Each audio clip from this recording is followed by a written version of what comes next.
Ertaga xalqimiz uchun tarixiy kun. Prezidentimiz milliy terma jamoamizni o'yinlarini qayerda va kim bilan ko'radilar? Bu juda ham qiziq.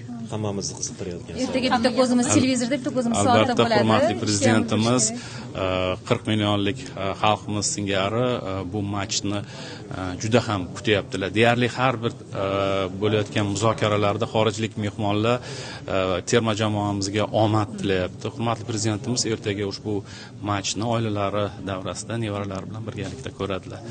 Va muxlislarimizga sharoit yaratish uchun ushbu matchlar O'zbekiston vaqti bilan sal erta boshlanishini hisobga olgan holda ertaga ish kunini soat 10 dan boshlanishini belgilab berdi. Davlat tashkilotlarida xususiy korxonalar endi bular o'zlarining imkoniyatlaridan kelib chiqqan holda o'zlari hal qiladilar.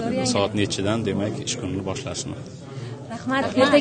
Ertaga hammamiz uchun tarix yoziladi. Iloyim hammamizga yuzimiz yorug' bo'lsin. Katta rahmat.